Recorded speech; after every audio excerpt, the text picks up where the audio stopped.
Hi welcome to ಕನ್ನಡತಿ ಅಡುಗೆ channel. ಬನ್ನಿ, simple ಆದ ಬಿರಿಯಾನಿ ಮಾಡ್ತಾಯಿದ್ದೀನಿ. ನಮ್ಮನೇಲಿ ಹೇಳ್ತೀನಲ್ಲ, ತುಪ್ಪ ಬೆಣ್ಣೆ ಏನೂ ಯೂಸ್ ಮಾಡೋದಿಲ್ಲ. ಹಾಗಾಗಿಬಿಟ್ಟು ಎಣ್ಣೆ ಮಾತ್ರ ಹಾಕಿಬಿಟ್ಟು ನಾನು ಬಿರಿಯಾನಿ ಮಾಡ್ತೀನಿ ಯಾವಾಗಲೂ ಅಷ್ಟೇ. ಇವತ್ತು ಪುದೀನನೂ ಖಾಲಿಯಾಗಿತ್ತು, ಪಲಾವ್ ಎಲೆ ಕೊಯ್ಕೊಂಬರೋಣ ಅಂದರೆ ನೈಟ್ ಆಗಿತ್ತು. ಸೊ ಅದಕ್ಕೋಸ್ಕರ ಹಾಗೆ ಮಾಡಿಬಿಡೋಣ ಅಂತ ಹೇಳಿಬಿಟ್ಟು ಹಾಗೆ ಮಾಡಿದೆ. ಸೂಪರಾಗಿತ್ತು. ಮಸಾಲೆ ಚೆನ್ನಾಗಿದ್ದರೆ ಆಯಿತು, ಏನು ಪುದೀನ ಮೆಂತೆ ಏನೂ ಬೇಡ. ಮಸಾಲೆಗೆ ಇಷ್ಟು ತೊಗೊಂಡಿದ್ದೀನಿ: ಲವಂಗ, ಚಕ್ಕೆ, ಕಾಳುಮೆಣಸು, ಏಲಕ್ಕಿ ತೊಗೊಂಡಿದ್ದೀನಿ, ಕಸ್ತೂರಿ ಮೇಥಿ, ಆಮೇಲೆ ಒಂದು 4 ಬೆಳ್ಳುಳ್ಳಿ ಜಜ್ಜಿರೋದು, ಲಿಂಬೆಹಣ್ಣು, ಮೊಸರು, ಆಮೇಲೆ ಚಿಕನ್ನಿಗೆ ಖಾರ ಪುಡಿ, ಧನಿಯಾ ಪುಡಿ, ಅರಿಶಿನ ಪುಡಿ, ತೇಜು ಬಿರಿಯಾನಿ ಪೌಡ್ರು ಅಷ್ಟೂ ಹಾಕಿಬಿಟ್ಟು ಕಲಸಿಟ್ಟಿದ್ದೀನಿ. ಒಂಚೂರು ಉಪ್ಪು ಹಾಕಿ ಕಲಸಿದ್ದೀನಿ, ಯಾಕಂದರೆ ಚೆನ್ನಾಗಿ ಹಿಡಿಯುತ್ತೆ. ಹಾಗಾಗಿಬಿಟ್ಟು ಬಿರಿಯಾನಿ ಮಾಡಬೇಕಾದ್ರೆ ಈ ಥರ ಕಲಸಿಬಿಟ್ಟು ಇಟ್ಬಿಟ್ಟು ಒಂದು 10 ನಿಮಿಷ ಇಟ್ಟರೆ ಸಾಕು. ಇನ್ನು ಚಿಕನ್ ವಾಶ್ ಮಾಡಬೇಕಾದ್ರೂ ಅಷ್ಟೇ, ಒಂಚೂರು ಅರಿಶಿನ ಪುಡಿ, ಲಿಂಬೆಹಣ್ಣು ಹಾಕಿದರೆ ಚಿಕನ್ನು ಸ್ಮೆಲ್ ಬರೋದಿಲ್ಲ, ಸೂಪರಾಗುತ್ತೆ. ಫಸ್ಟು ಬೆಳ್ಳುಳ್ಳಿ ಹಾಕ್ಕೊಳ್ತಾಯಿದ್ದೀನಿ ಜಜ್ಜಿರೋದು, ಆಮೇಲೆ ಕಾಳುಮೆಣಸು, ಲವಂಗ, ಚಕ್ಕೆ ಒಂದೆರಡು 4 ಜಾಸ್ತಿ ಮಾಡೋದಾದರೆ ಜಾಸ್ತಿ ತೊಗೊಳ್ಳಿ, ಕಮ್ಮಿ ಮಾಡೋದಾದರೆ ಕಮ್ಮಿ ತೊಗೊಳ್ಳಿ. ನಾನಿಲ್ಲಿ 1.5 1 ಮುಕ್ಕಾಲು ಪಾವು ಮಾಡ್ತಾಯಿದ್ದೀನಿ. ಈರುಳ್ಳಿನೂ ಅಷ್ಟೇ ದಪ್ಪದ್ದು 2 ತೊಗೊಂಡಿದ್ದೆ. ಇನ್ನು ಶುಂಠಿ ಬೆಳ್ಳುಳ್ಳಿ ಪೇಸ್ಟ್ ಮಾಡಿಟ್ಕೊಂಡಿದ್ದೆ. ಹಸಿರು ಮೆಣಸಿನ್ಕಾಯಿ ಇರಲಿಲ್ಲ, ಹಾಗಾಗಿಬಿಟ್ಟು ಹಾಗೆ ಮಾಡಿದೆ. ಖಾರ ಪುಡಿ ಹಾಕಿದ್ರೆ ಆಯಿತು ಅಂತ ಹೇಳಿಬಿಟ್ಟು ಖಾರ ಪುಡಿ ಕಮ್ಮಿ ಹಾಕ್ಬಿಟ್ಟು 1-2 ಹಸಿರು ಮೆಣಸಿನ್ಕಾಯಿ ಹಾಕ್ಕೊಳ್ಳಿ, ಸೂಪರಾಗಿರುತ್ತೆ ಟೇಸ್ಟು. ಉಪ್ಪು ಹಾಕ್ಬಿಟ್ಟು ಈರುಳ್ಳಿನ ಒಂಚೂರು ಹುರ್ಕೊಂಡ್ರೆ ಆಯಿತು. ಇಲ್ಲ ಫಸ್ಟೇ ಎಣ್ಣೆಯಲ್ಲಿ ಹುರಿದು ತೆಗೆದಿಟ್ಕೊಂಡ್ರೂ ಆಯಿತು. ದಮ್ ಬಿರಿಯಾನಿ ಮಾಡಬೇಕಾದ್ರೂ ಹಾಕ್ಬೋದು, ಮಾಮೂಲಿ ಬಿರಿಯಾನಿ ಮಾಡಬೇಕಾದ್ರೂ ಹಾಕ್ಬೋದು. ಇದರಲ್ಲೇ ನಾನು ಎಣ್ಣೆಲೇ ಕರ್ಕೊಳ್ತೀನಿ. ಕರ್ದಿರೋ ಈರುಳ್ಳಿ ನಮ್ಮನೇಲಿ ಕಹಿ ಅಂತ ಹೇಳ್ತಾರೆ. ಸೊ ಅದಕ್ಕೋಸ್ಕರನೇ ಹಸಿ ಈರುಳ್ಳಿನೇ ಈ ಥರ ಒಂಚೂರು ಲೈಟಾಗಿ ಮಾಮೂಲಿ ಪಲಾವಿಗೆಲ್ಲ ಮಾಡ್ತೀವಲ್ವ ಆ ಥರ ಬ್ರೌನ್ ಥರ ಮಾಡಿಬಿಟ್ಟು ಹಾಕ್ಕೊಳ್ತೀನಿ. ಇನ್ನು ಬ್ರೌನಿಷ್ ಆದಮೇಲೆ ಒಂಚೂರು ಚಿಕನ್ನ ಹಾಕ್ಕೊಂಬಿಟ್ಟು ಶುಂಠಿ ಬೆಳ್ಳುಳ್ಳಿ ಪೇಸ್ಟ್ ಮಾಡಿಕೊಂಡ್ರೆ ಆಯಿತು. ರೆಡಿ ಇದ್ದರೆ ಓಕೆ, ರೆಡಿ ಇಲ್ಲ ಅಂತ ಹೇಳಿದ್ರೆ ನೀವೇನು ಅಕ್ಕಿ ಮಾಡ್ತೀರಾ ಅದ್ರ ಮೇಲೆ ತಗೊಳ್ಳಿ ನೀವು ಬೆಳ್ಳುಳ್ಳಿ, ಶುಂಠಿ. ನಾನು 2 ಪಾವಿಗೆ 3 ಬೆಳ್ಳುಳ್ಳಿ, 1 ಇಂಚ್ ಶುಂಠಿ ತೊಗೊಂಡಿದ್ದೀನಿ. ಇನ್ನು ಚಿಕನ್ ಹಾಕ್ತಾಯಿದ್ದೀನಿ.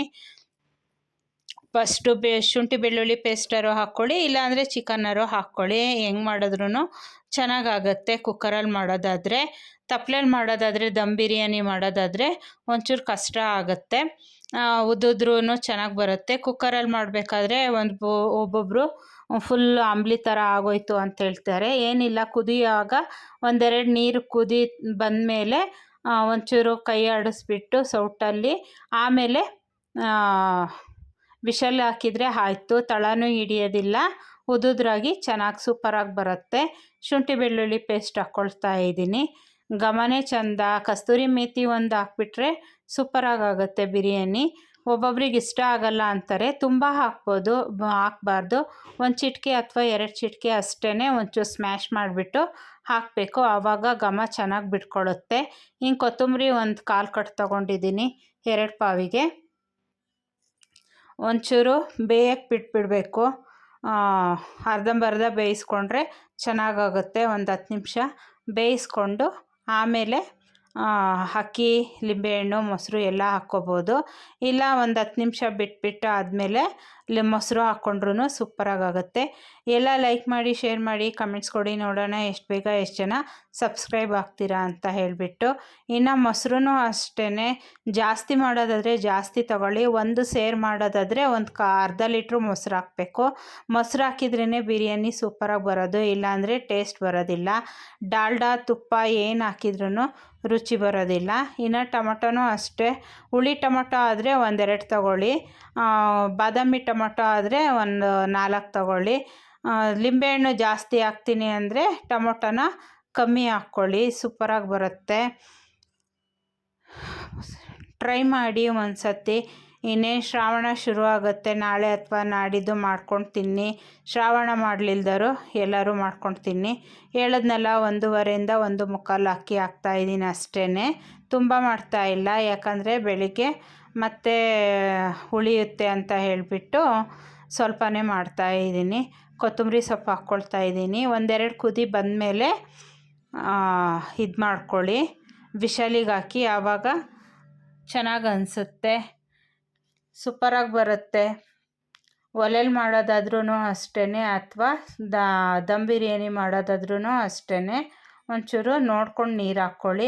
ಎಲ್ಲರಿಗೂ ಏನು ಪ್ರಾಬ್ಲಮ್ಮು ಅಂದರೆ ಮಸಾಲೆ ಎಲ್ಲ ಹಾಕಿರ್ತೀವಲ್ಲ, ಆವಾಗ ಬಿಡಿ ಬಿಡಿ ಬರೋದಿಲ್ಲ, ಗಂಜಿ ಆಗುತ್ತೆ ಅಂತ ನೋಡಿಕೊಂಡು ಒಂಚೂರು ನೀರು ಕಮ್ಮಿ ಹಾಕ್ಕೊಳ್ಳಿ. ಇವಾಗ 2 ಲೋಟ ಅಕ್ಕಿ ತೊಗೊಂಡ್ರೆ 4 ಲೋಟ ನೀರು ಹಾಕ್ತೀವಲ್ಲ, ಅದ್ರ ಬದಲು 2 ಲೋಟ ಅಕ್ಕಿ ತೊಗೊಂಡ್ರೆ 3 ಲೋಟ ನೀರು ಹಾಕ್ಕೊಳ್ಳಿ. ಆವಾಗ ಚೆನ್ನಾಗಿ ಬರುತ್ತೆ, ಉದುದ್ರಾಗಿ ಬರುತ್ತೆ. ಇನ್ನು ಲಾಸ್ಟಿಗೆ ಬೇಕಾದರೆ ವಿಷಲೆಲ್ಲ ಆದಮೇಲೆ ಒಂಚೂರು ತುಪ್ಪ ಹಾಕ್ಕೊಳ್ಳಿ ಮನೆಯಲ್ಲಿ ಇದ್ದರೆ. ಇಲ್ಲ ಅಂದ್ರೇ ಹಾಗೆ ತಿಂತೀವಿ ಅಂದರೆ ಹಾಗೆ ತಿಂದ್ಕೊಳ್ಳಿ. ತುಪ್ಪ ಯೂಸ್ ಮಾಡೋದಾದರೆ ತುಪ್ಪ ಮಾಡಿಕೊಂಡು ಮೊಸರು ಬಜ್ಜಿ ಮಾಡ್ಕೊಳ್ಳಿ. Super combination. ಈ ಥರ ಟ್ರೈ ಮಾಡಿ ನೋಡಿ, ಸೂಪರಾಗಿ ಬರುತ್ತೆ ಬಿರಿಯಾನಿ. ಲಿಂಬೆಹಣ್ಣು ಹಾಕ್ಕೊಳ್ತಾ ಇದ್ದೀನಿ. ಹುಳಿ ಟೊಮಟೊ 1-2 ತೊಗೊಂಡಿದ್ದೆ, ಮತ್ತು ಲಿಂಬೆಹಣ್ಣು ತೊಗೊಳ್ತಿದ್ದೀನಿ. ಹುಳಿ ಕಮ್ಮಿ ಆಯಿತು ಅಂತ ಹೇಳ್ಬಿಟ್ಟು.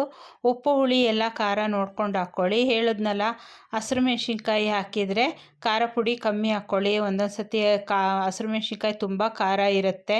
ಟೇಸ್ಟ್ ನೋಡಿಬಿಟ್ಟು ಮಾಡೋದಾದರೆ ಆ ಥರ ಮಾಡಿ. ಟೇಸ್ಟ್ ನೋಡೋಲ್ಲ ಅಂತ ಹೇಳಿದ್ರೆ ಈ ಹಸಿರು ಮೆಣಸಿನ್ಕಾಯಿ ಹಾಕಿದ ಮೇಲೆ ಒಂಚೂರು ಕಮ್ಮಿನೇ ಖಾರದ ಪುಡಿ ಹಾಕಿಬಿಟ್ಟು ಬಿರಿಯಾನಿ ಮಾಡಿ ಕುಕ್ಕರಲ್ಲಿ ಮಾಡೋದಾದರೆ ಸೂಪರಾಗಿ ಬರುತ್ತೆ. ವಿಷಲ್ನ ನೋಡಿ ಮಾಡ್ಕೊಳ್ಳಿ, 2-3. ನಾನು ಒಂದು 2 ವಿಷಲ್ ಮಾಡ್ತೀನಿ, ಯಾಕಂದರೆ ಅರ್ಧಂಬರ್ಧ ಕುದಿಸ್ಬಿಟ್ಟು ಆಮೇಲೆ ಆಫ್ ಮಾಡ್ತೀನಿ. 1-2 ವಿಷಲ್ ಮಾಡಿ, ಹಾಗಾಗಿ ಚೆನ್ನಾಗಿ ಬರುತ್ತೆ.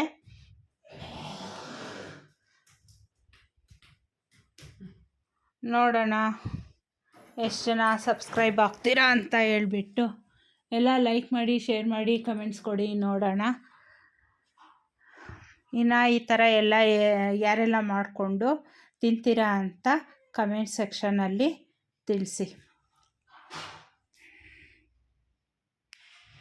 ಬಿರಿಯಾನಿ ಅಂತೂ ಸೂಪರಾಗಿತ್ತು. ಟೇಸ್ಟ್ ಮಾತ್ರ ಪುದೀನ ಬೇಕು, ಮೆಂತ್ಯ ಸೊಪ್ಪು ಬೇಕು ಅಂತ ಹೇಳ್ತಾರೆ. ಏನಿದೆ ಅದರಲ್ಲೇ ಹಾಕಿ ಮಾಡಿದ್ರೆ ಒಂದೊಂದು ಸತಿ ಗಡಿ ಬಿಡಿಲಿ ಸೂಪರಾಗುತ್ತೆ.